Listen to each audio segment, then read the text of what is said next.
Whether on the field, on the court, or on the balance beam, there's more to winning than the final score. Hi, I'm Patrick Manning of Black Desert Resort. We recognize the effort it takes to succeed. That's why we are proud to partner with Utah Checkdown, the podcast that tells you the story before the game, then gives you a recap of what happened when it's all over, the grit, the glory, and the disappointments. Join us for stories of Utah's finest athletes and coaches. Thanks for listening.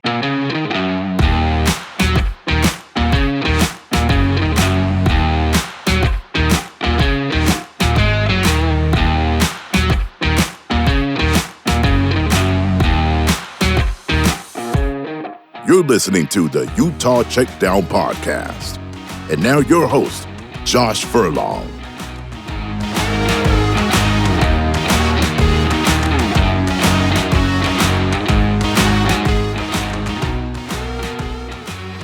Welcome back to another edition of the Utah Checkdown podcast. I am Josh Furlong. Once again, as always, happy to be back with you today to talk sports.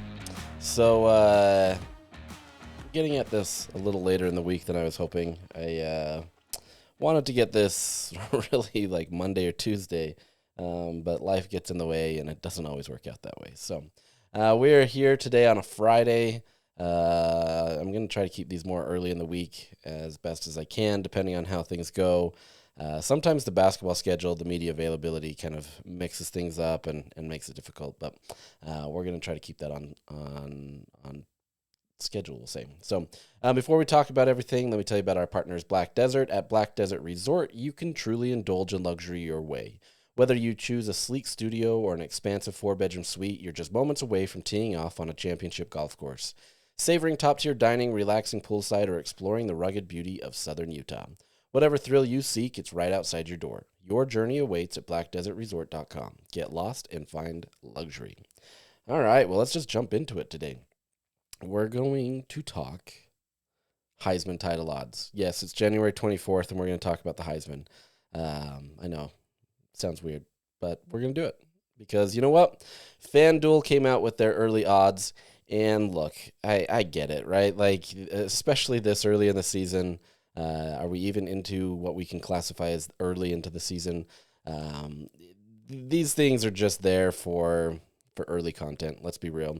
I mean, people can go out and bet on them right now. So, I mean, if you're a betting person and you like the odds of somebody, you could probably lock in some decent odds on some players. But, it is what it is, right? Like, we won't know really, truly Heisman contenders or people that are in that mix until, honestly, later in the season. Ashton Jeanty wasn't even in the mix last year, and he was a Heisman contender, right? At least he wasn't even being considered. And so when we have these conversations, I know people kind of get a little frustrated because there's nothing there. And so it's kind of interesting to see how it goes. But that doesn't stop the sports books from putting them out there. That doesn't stop us from wanting to talk about them. And that's just the nature of it, right? Like that's what we do. So we're going to talk about a little bit of the Heisman odds because what else do we have to do in January? So, like I said, FanDuel came out with their odds, and your top guys that are projected are pretty much all quarterbacks, as one would expect. This award, outside of this year, honestly, with Travis Hunter winning, it's always quarterbacks. It feels like, in some respects, it feels like it should always be renamed for a quarterback, but here we are. So your top guys are Garrett Nussmeier from LSU, Arch Manning at Texas. Nussmeier has an 8-1 odds. Manning has a 9-1 odds. Cade Klubnik from Clemson, 12-1 odds. And then your only non-quarterback in the top 5 is Jeremiah Smith at Ohio State at 12-1 odds. It honestly makes a ton of sense. Had a phenomenal freshman year as a wide receiver. Pivotal moment in that national championship game where he was on the receiving end of that long pass that allowed Ohio State to really maintain their lead and win the national championship over Notre Dame. So a lot of good things for him. Honestly, maybe one of the best players. Well, he is one of the best players in college football. I'm really curious to see what his progress is like into his sophomore year. Ohio State continues to find those guys, man. Like they churn out those wide receivers like nobody else, and so it's really fun to watch. And Jeremiah Smith, obviously, you can say early in the season, you can say late in the season. I have to imagine he's going to be in that mix easily. So, and then rounding out the top 5 is Drew Aller at Penn State, 13-1 odds. So those are your top 5. Nothing too shocking there, to be honest. I think that's a pretty standard list that you'll see pretty late. So, FanDuel didn't really have to stretch too far, right? So if you like those odds, go for it. Take them, whatever. The reason I'm talking Heisman title odds, though, is because Devon Dampier breaks the list. He comes in at number 34 with an 80-1 odds. So if you like those, that's some good odds that you can get some nice cash if you're the betting type. I'm not going to promote that necessarily. I know that's part of sports. I may or may not participate in that kind of stuff, but it's up to you. So obviously be responsible if you do that stuff. So yeah, Devon Dampier is ranked the 34th most likely to win the Heisman, which, take that for what it's worth, 80-1 odds. Good odds if you're a bettor, but as a quarterback, it's probably not too high. Just as a reference point, last year Cam Rising was 75-1 odds by an offshore betting site going into 2024. I didn't see what he was on a FanDuel, so I'm sure it was probably similar, right? And so Cam Rising, Devon Dampier are essentially in about the same spot in terms of where they're coming into in their progression.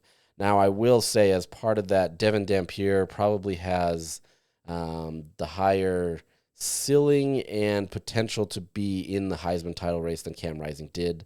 But you can see why Cam Rising was put in that mix simply because of his talent and his ability.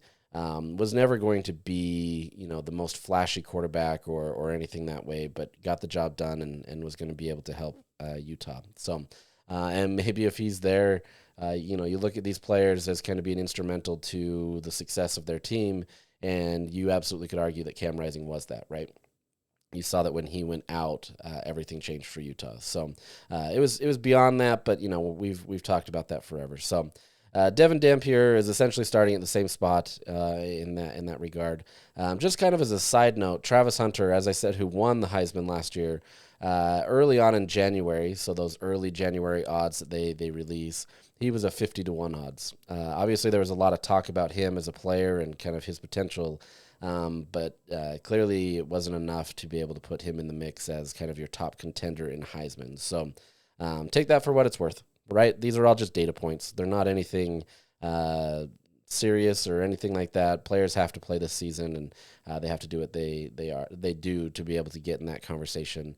And there's some players that go off, right? Like you look at Jaden Daniels when he won the Heisman. Like people expected a lot from him, and he was probably high in the rankings in terms of being in that mix. But all it takes is just having that extra special season, right, where things go off and you can be in that mix. Ashton Genty, right, like talented running back, but then has this remarkable season last year where he's in the mix, and many think that he should have won the Heisman. So it is what it is. It is kind of those conversations. The whole point of all this, well, before I get to that, let me tell you kind of the Big 12's top contenders, we'll say. I don't know where they're ranked in this. I could have counted, but I don't really care about that. Just looking at the odds and of the odds and who leads the conference in terms of the projections. Sam Levitt from ASU has 33-1 odds. Jalen Daniels at Kansas, 45-1 odds. Sawyer Robertson from Baylor at 60-1 odds. Avery Johnson, Kansas State at 75-1. Then it's Devon Dampier, so he's number 5 in the conference at 80-1. The next 3 is Jake Retzlaff at BYU, 120-1. Noah Fafita at 120-1. And Rocco Becht at Iowa State, 150-1. So those are your top, 8 quarterbacks that are leading in those Heisman odds. So really interesting to see how this season progresses. Sam Levitt, obviously, is going to get a lot of praise and respect for what he was able to do this year, leading Arizona State to the playoffs, and by all accounts seems to be in the mix to be able to be the leader of the Big 12 this next year. So what a crazy turn of events if that's what happens in July when those Big 12 media polls come out and ASU is picked to be number 1. It's clearly their on-field performance backed it up. They've done really well on the recruiting trail and in the transfer portal. So it's not that crazy, and you've got a great quarterback that is leading the charge. So anyways, enough with kind of telling who they are. So the whole point of these things, is more to look at the respect that you're getting, right? Obviously, FanDuel ties this to monetary value, so there's research involved with it, right? And so there's different things there, but at the same time, it's looking at where your program is, right? And if you're not getting in that mix, that's it's kind of a representation of kind of where your program's at. And so, yesterday I tweeted about this because I posted a story from John Wilner who made a case that Devon Dampier should be closer to John Mateer, the Oklahoma quarterback, transfer quarterback from Washington State. He has 25-1 odds as the 12th highest ranked player in these odds. And the two share very similar skill sets, right?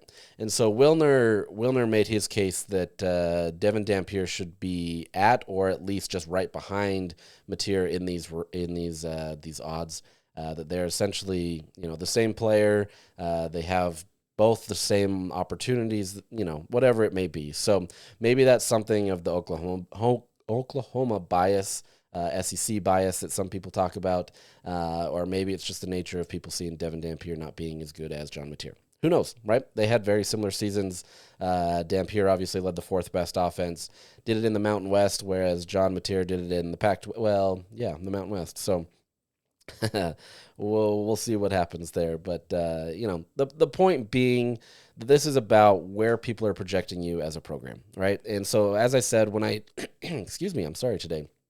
When Wilner wrote that story, I tweeted it out, just simple tweet, nothing. I got, some reactions that didn't necessarily surprise me, but kind of surprised me in the same vein. People getting frustrated by these early preseason stuff, right? And I get it, right? Like I'm right there with you. It's the beginning of the year. We're so far away from football. We literally just ended the last season, and that was crazy that it even went to January 20th. But it's easy to kind of get frustrated with that, right? But these top guys are the ones that are going to be there. So the frustration though is fans that they don't want to overhype this, right? You kind of get into this and you're like, well, we don't want to be out there talking about it. And look, like nobody's talking about a guy with 80-1 odds, right? You're not like necessarily hyping that up or doing that or saying like he's a legitimate, has a legitimate opportunity to the Heisman. Yeah, any player legitimately has an opportunity to it, but they have to produce it on the field, right? And so it is what it is. But the point here, in my opinion, is you want to be able to be optimistic about this, right? I think for so long, Kyle Whittingham has embraced this underdog mentality of, we're just going to kind of work underneath the radar and we're not going to do the things that are flashy. Like we're not going to take out billboards even when Tyler Huntley was kind of in that Heisman conversation, Utah kind of, this is my opinion, half-heartedly kind of put it out there and tried to get him involved in the mix late in the season. And admittedly, like he was behind the eight ball, right? Like they had, they were, it was too late for him to really kind of get it. But at the same time, not that he was in that mix anyway, because there was more deserving players that year. So that's more than just that. But it felt like a reluctance to be able to embrace this, right? To be able to talk about it. In the same vein of being able to hype it up. There's a lot of people that want to have these hushed tones. It's like before Utah was really in the mix for a championship, there was a lot of hushed tones of like, don't jinx it. And I get it. Like sports fandom takes on many forms, right? And, when I was growing up, I would wear a rubber band on my wrist because the last time I did that, I won this game, and I wouldn't take off this or whatever. Like we all get in these weird fixed patterns of, feeling like we're doing our part for the team. But like, to me, these hushed tones kind of hurt the program, right? And what I mean by that is, hype up these players, market them, right? Like be the ones that are out there pushing it. Now, you have to have some reasonable expectations here too, right? Like we're not going to go out there and we're not going to be like, oh yeah, we've got the best player in the country and he's ranked 80th in the country. Like, no, like nobody's doing that. You have to be reasonable. But at the same time, like if you're in the mix, hype these things up. And yeah, they do it on social media. But you've got to be able to embrace that, right? I don't know that we need, I'm not talking about us as a collective in terms of, fandom, but fans in general, hype up your program. Be excited for it. Do you think Ohio State goes around saying that, like, don't talk about the national championship? We want to get the no. And granted, like, look, they've been in the mix for years, right? But I think that's the next level of evolution for a fandom like Utah, or even a program like Utah. This is a combination, right? As I said, I think the fans have kind of taken on the mantra of Kyle Whittingham. But at the same time, expect it, right? That was the thing that Kyle Whittingham put on him the last few years, actually. And there was a change in that, where he talked about the expectations being championships, right? He expects to have a conference championship. He expects to be in that mix. Obviously, you can't expect to win it every year. I think, you want to be in that mix. But I think that's that next level, that next evolution of a program, where if Utah really wants to be taken seriously in this college football era, you've got to hype your program up. You've got to be in the conversation.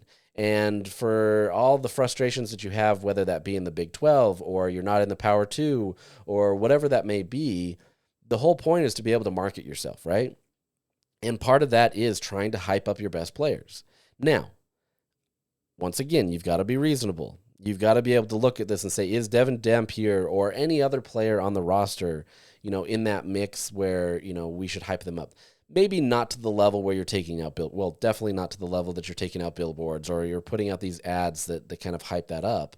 But at the same time, do things to be able to put those expectations on your program. Do those things to provide expectations for your fans. And at the same time, yes, it has to back it up on the field. As we saw this last year, Utah was picked to win the Big 12. And I think there's no fan in, the Utah fan base that didn't expect that to happen, right? I think everybody, even maybe some of the more pessimistic guys, went into last season thinking that Utah has a legitimate shot of being able to be the Big 12 champions. And they did. I mean, quite honestly, they did. Their roster was good enough for it. Obviously, it doesn't look that way now with a 5-7 season, but sometimes things go wrong, as it did last year and the year before, and injuries kind of change things. Locker room dynamics change. A whole lot of things are there. Does that mean that Utah fans or the Utah program itself shouldn't live up to those expectations or have those high expectations? No. There's pressure there. I think the quote that you hear all the time is pressure is a privilege, right? And I think that is an opportunity. That means people care about you. Quite honestly, Utah's going to go into this season probably with not this. Well, I can pretty much guarantee that they're not going to have that same pressure. And that's an unfortunate thing for a program like Utah because they want to be in that mix, right? You want to be the one that is hated.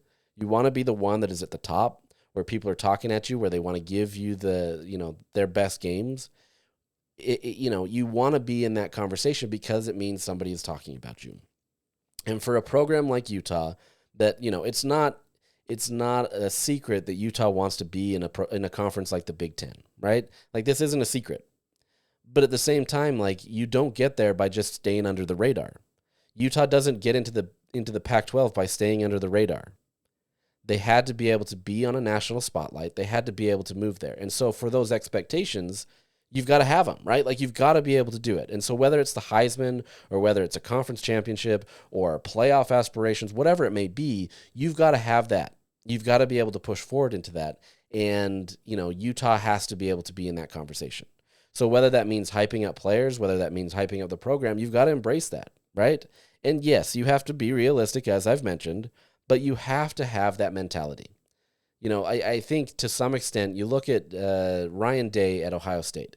The pressure was mounting tremendously for him, right? And there's a different kind of pressure at Ohio State than there are in many other programs. Maybe Alabama, some of these other places. There's other places in the SEC or in the Big 10 that have this high pressure. But Ohio State, probably more than any program in the country, believes that they should be a national champion every single year. And there's only a few programs that legitimately can make that claim and actually believe it. And obviously he hasn't been able to win some of these big games. Michigan has been a thorn in his side and it's really hurt him. And honestly, if they don't win this championship, I have to imagine that he is on the chopping block, right?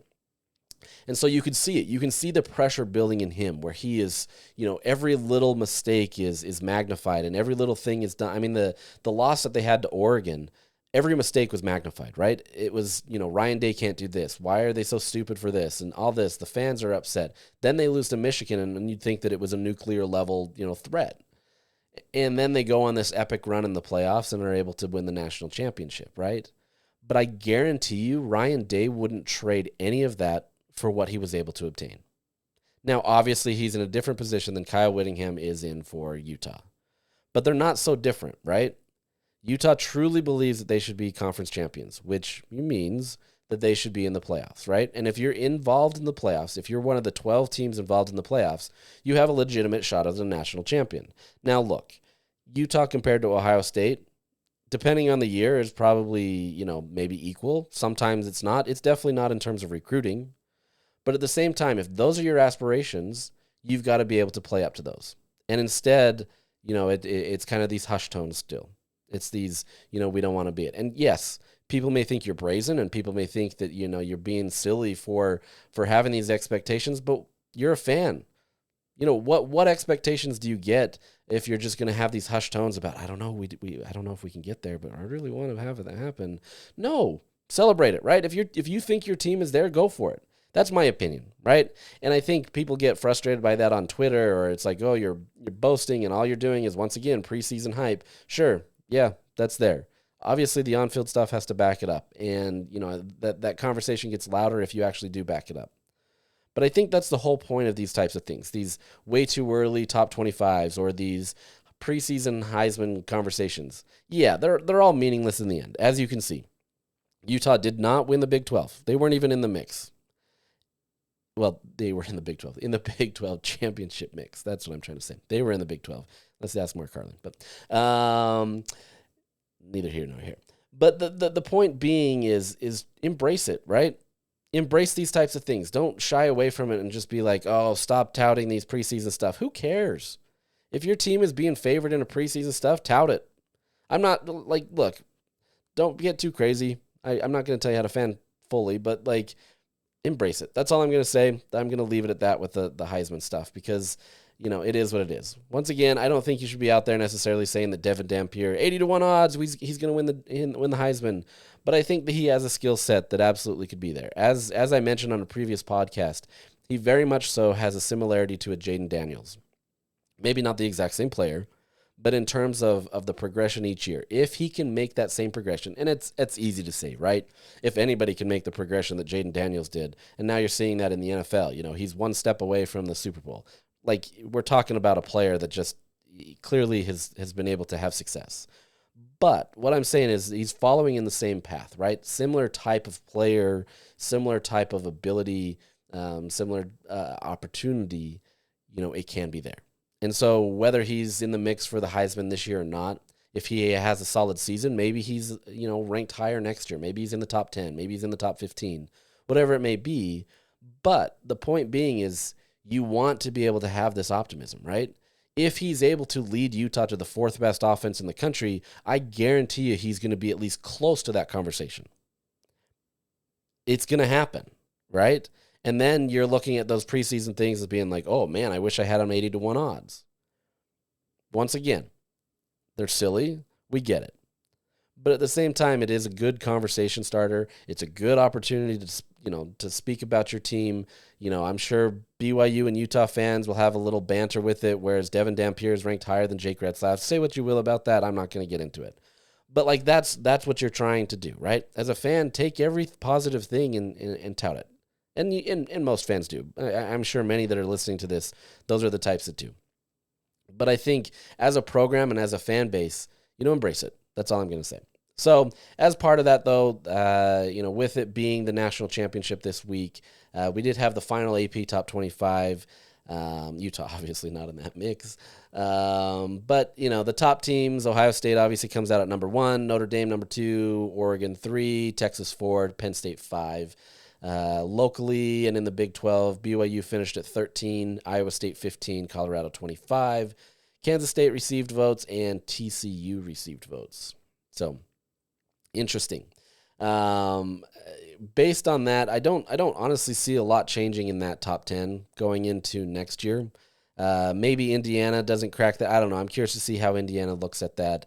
as a top 25 voter, I obviously pay attention to this a lot more than most. But I think that top 5, especially Ohio State, Notre Dame, Oregon, Texas, Penn State, you can throw in Georgia right there in that number 6 spot. They're absolutely going to be in the mix to lead the next year. So, these are those the final poll.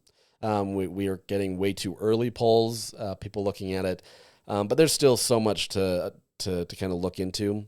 These are those way too early ones. I feel like have lost even more relevance than they used to be, simply because of the transfer portal. We don't know a lot of what these players are going to do. Some of these players haven't even gone through spring camp yet and see how they acclimate with a team. There's guys that transfer in for spring and then they transfer out right after spring. So you may not even have some of those guys. Now, granted, most of these rosters stay the same from the guys that they brought in. But to me, I take more value in the mid-season projections for the top 25 and kind of where that is. And once again, these are projections. And as part of that, once again, these are what people think about your program. So if you're in that conversation for the top 25, clearly that means that they've got expectations for them that season, right? Honestly, Utah's not going to be in the top 25 mix next year in terms of the preseason stuff. They're going to have to work their way in. You start the season off with UCLA, and that in and of itself isn't necessarily going to get you in the top 25. But at the same time, there's not going to be these same expectations for Utah.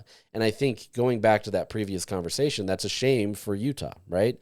As a program, you want to be in that mix. You want to always be included in that preseason mix, or at least be in the conversation of a team that could be there.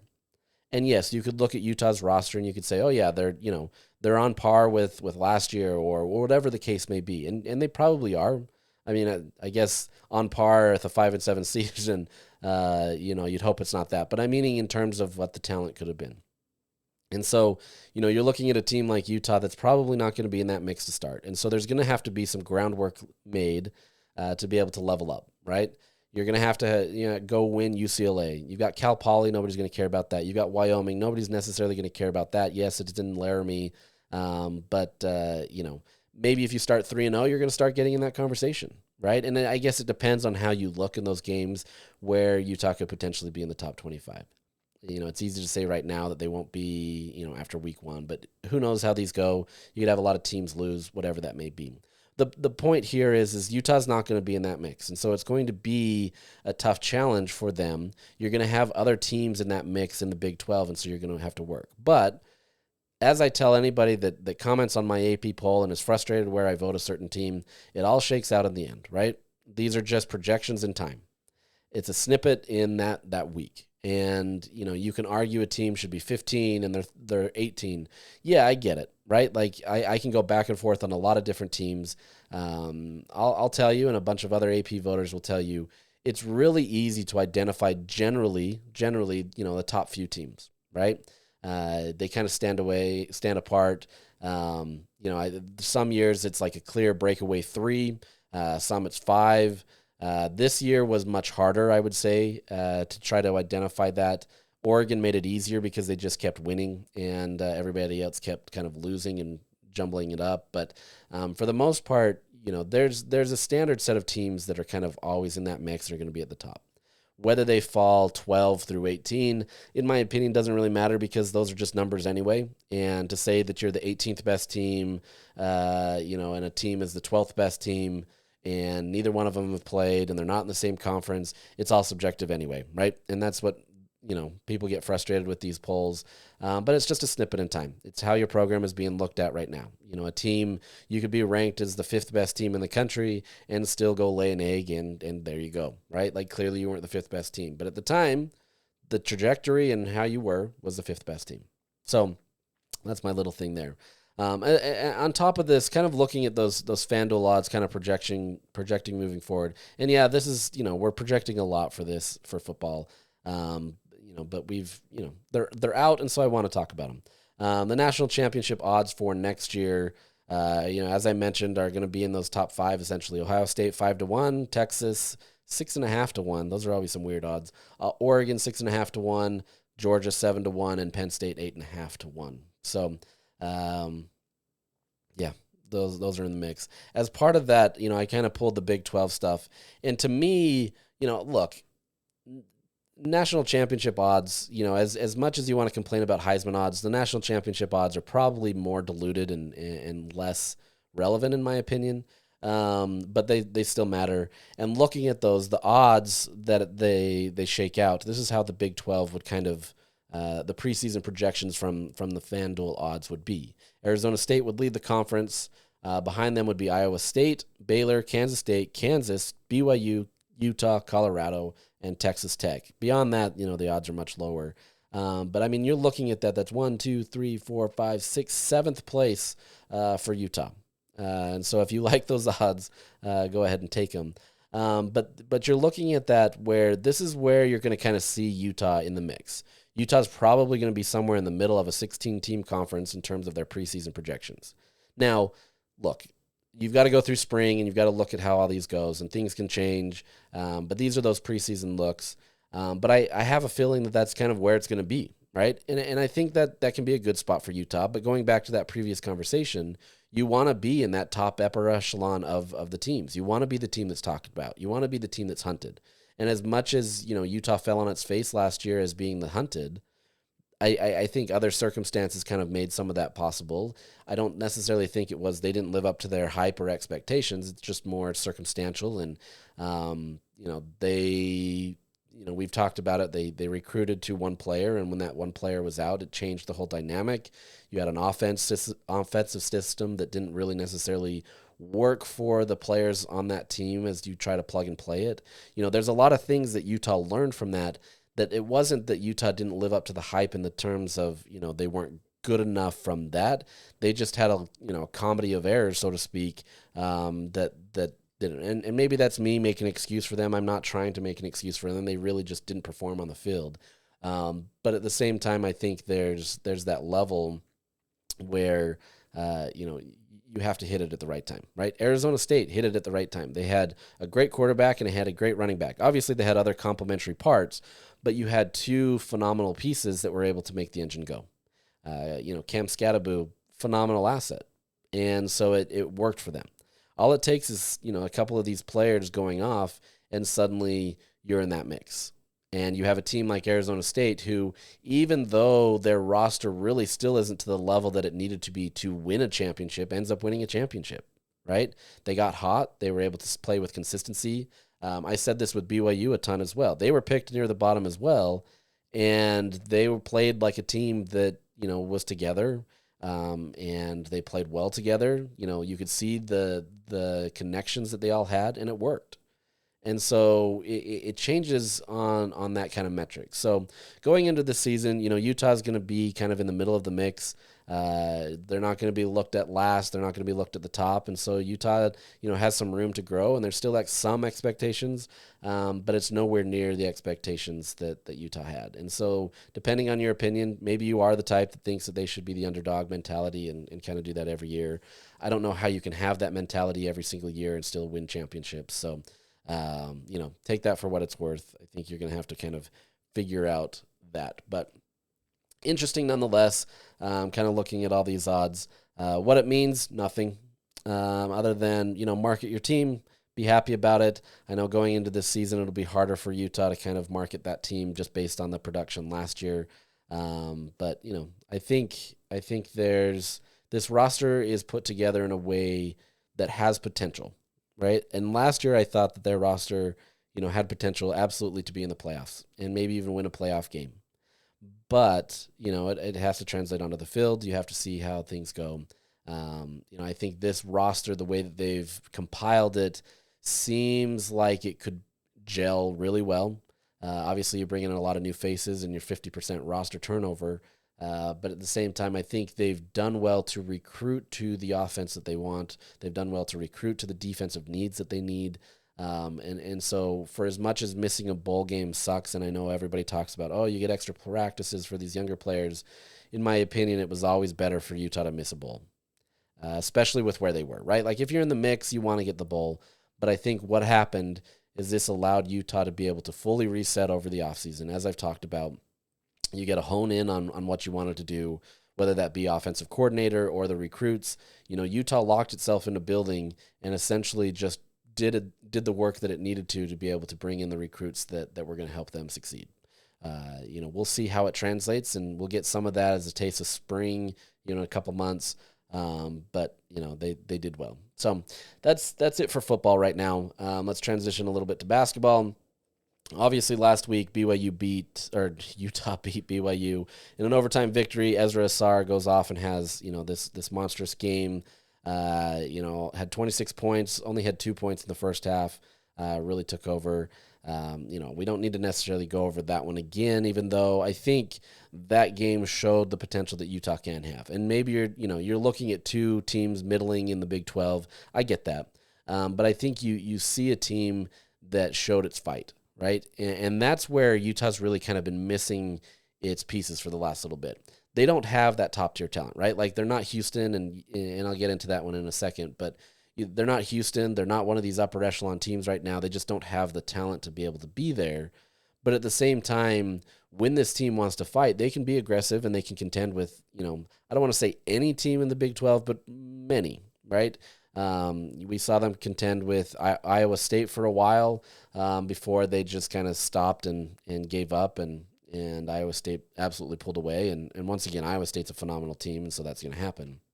But I think you can take away from that BYU-Utah game that Utah has the ability to fight, right? And obviously they're going to play up to that game. It's at home. The crowd was raucous and full.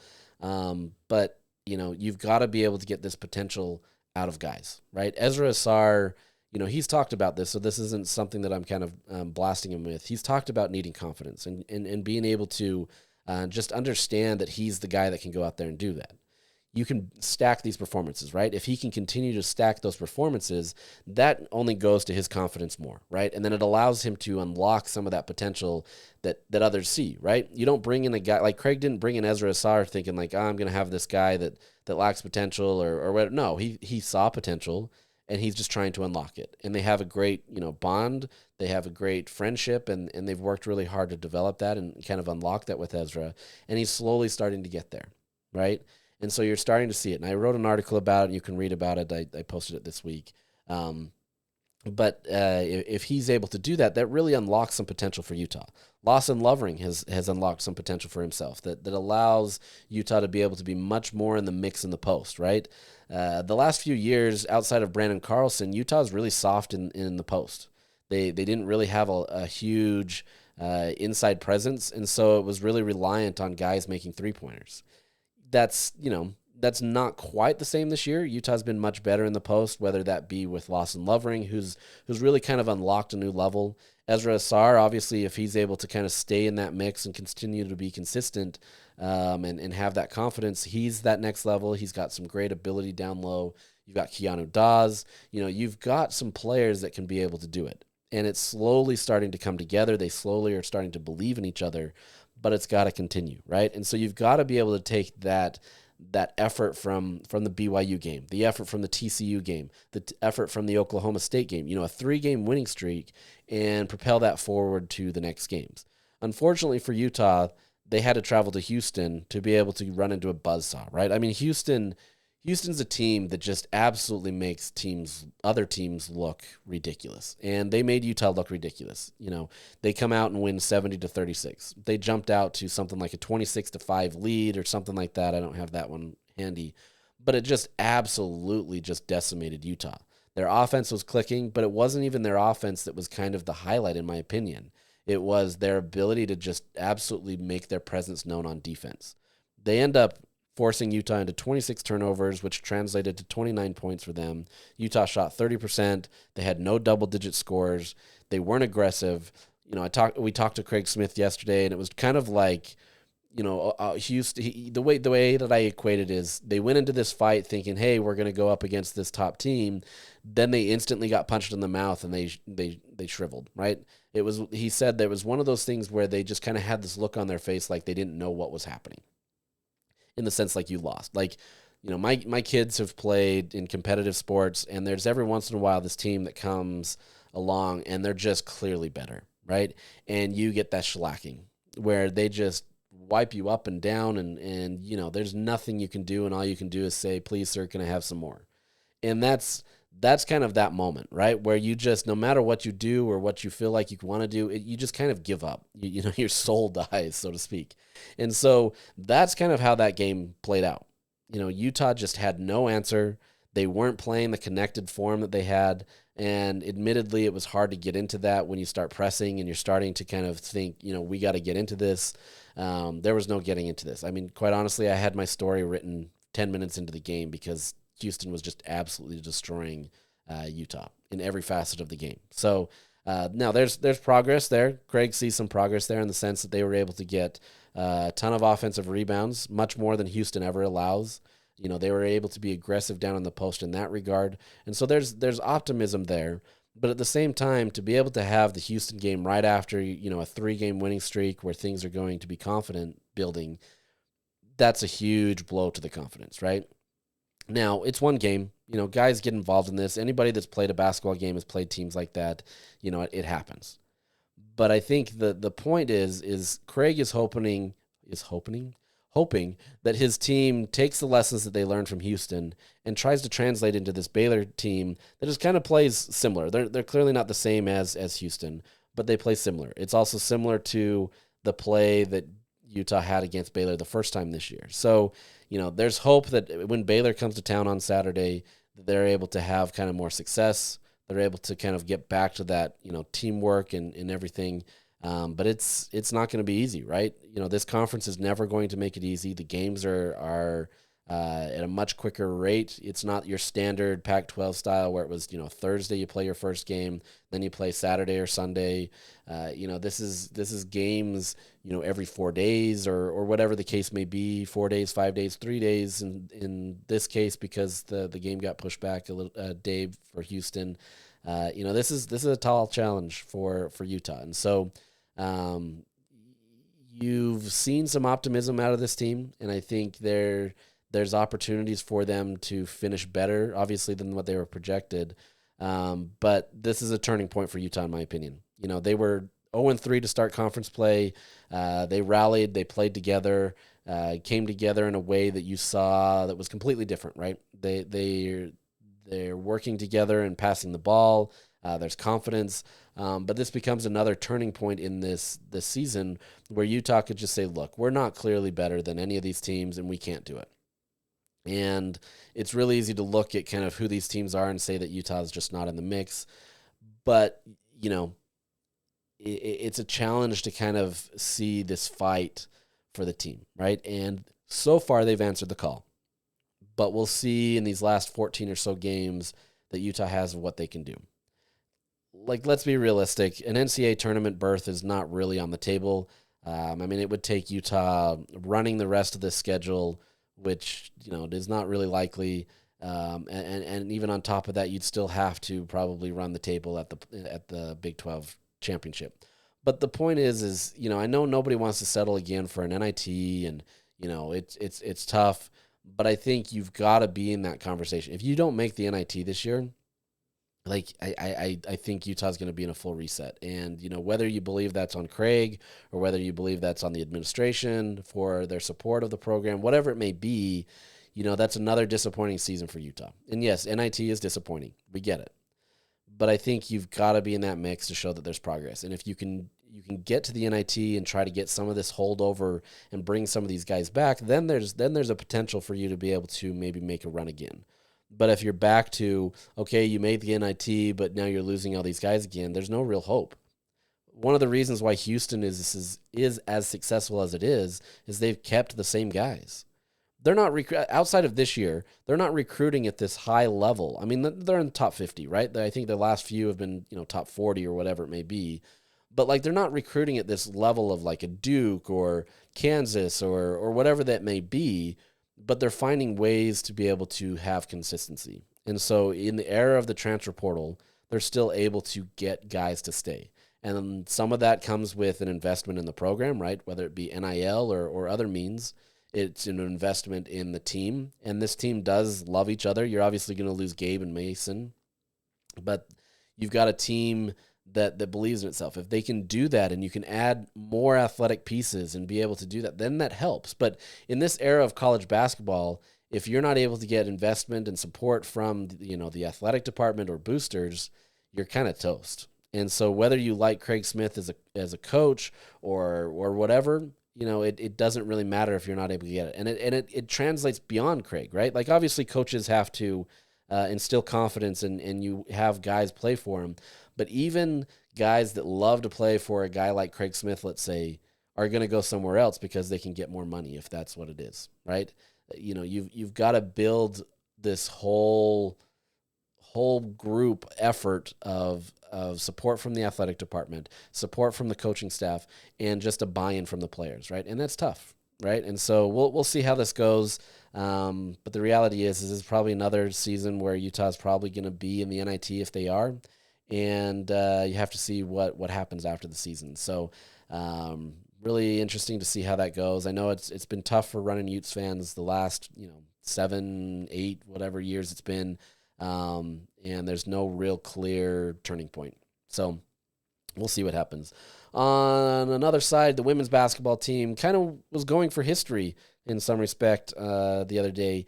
Gianna Neepkins and Jenna Johnson were both on triple-double watch going into the second half. Gianna Neepkins had a more likely possibility to that. And so we were doing some research as media, and I was able to find that Utah's only had one player in history that has recorded a triple-double, which is kind of crazy to me considering some of the players that they had. In some respects, you would have thought Alyssa Peely could have been there the last 2 years. But Utah's only had one player in its history. And so a game that, was a blowout suddenly turned into really an interesting game to kind of see if they could do it. So Gianna Neepkins ends up with 30 points, 10 rebounds, and 8 assists. She almost would have had a 9th assist if Maddie Wilkie had hit a late three-pointer.